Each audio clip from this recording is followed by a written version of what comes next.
Shaggy, Scooby, and the rest of the members of Mystery Inc. may be investigating a new case on the big screen.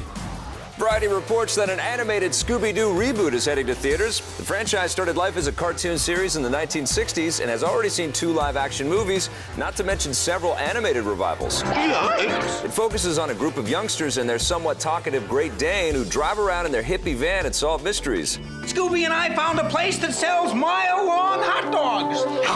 The new Scooby Doo movie is being produced by Charles Roven, one of the producers behind The Dark Knight Rises and Man of Steel.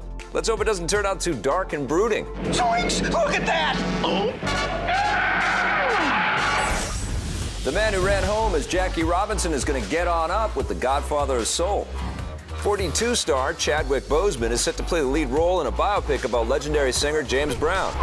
Audiences should feel good about him being cast in the role. He's already getting early Oscar buzz for 42, and hopefully he'll have the same success with his brand new bag.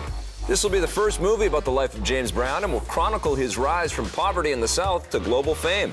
The film is being produced by Brown's real-life friend, Rolling Stones frontman Mick Jagger. The help director, Tate Taylor, is set to helm. Shooting begins soon. I just found out today. Best I can do. I'll get you straightened out tomorrow, okay? Don't expect to see the latest Batman games swoop down onto the PS4 and Xbox One. The makers of Batman Arkham Origins have confirmed that the game will not be released on the next-gen platforms and is only coming to the PS3, Xbox 360, Wii U, and PC. Origins is set before the events of the first 2 Arkham games and will see a younger and more inexperienced version of Batman take on Gotham's criminal underbelly for the first time. It will arrive October 25th, just a few weeks before the PS4 and Xbox One hit stores. A portable version of the game is coming to the PlayStation Vita and Nintendo 3DS. It's called Batman Arkham Origins Blackgate and will offer a new story that picks up after the main game. What's great about it is that it takes place 3 months after the console version. So what we tried to do was coordinate the stories so that we're not giving anything away, but if you play both of them, they go together really well. Our game alludes a lot to what happened in the previous game, so it's a really good continuation. The idea is to pick up both and have a great time. We'll have more on Arkham Origins in the coming weeks, and we'll let you know if the studio changes its mind about a next-gen port. Nice of you to drop in.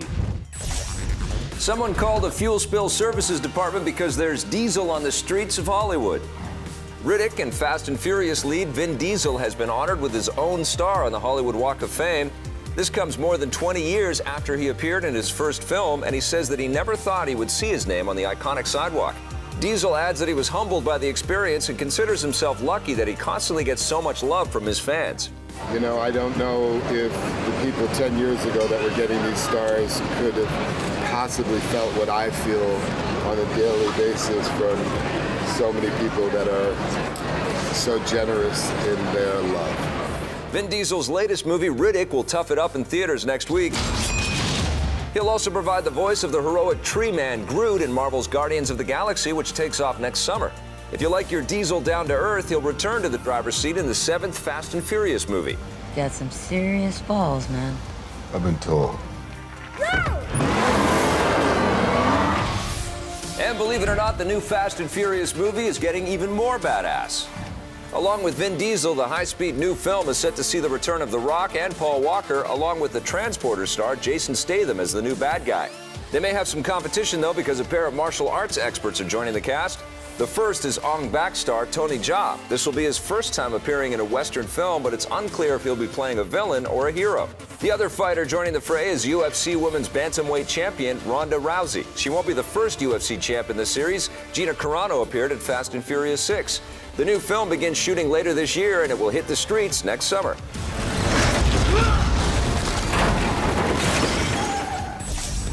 The first firm details about the mysterious new science fiction movie Tomorrowland have finally been revealed. Disney promoted the film at the D23 Expo earlier this month, but the studio hasn't given any story hints until now. Tomorrowland will see Gravity star George Clooney play a disillusioned inventor who joins forces with an optimistic teen played by Under the Dome's Britt Robertson. Together, they embark on a dangerous mission to discover the secrets of a mysterious place known as Tomorrowland.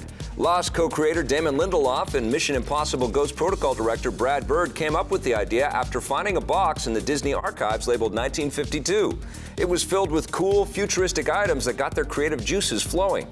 This was sort of the genesis for the movie, and it had this piece of masking tape on it that said 1952, but inside that box were all these amazing things that completely fired up our imagination, and it became sort of the inspiration point for this movie. And we don't know how much of it is real, how much of it were projects, whether it's a joke, but the stuff got our brains firing. Tomorrowland is currently shooting, and all the secrets will be revealed when it arrives in theaters in December 2014.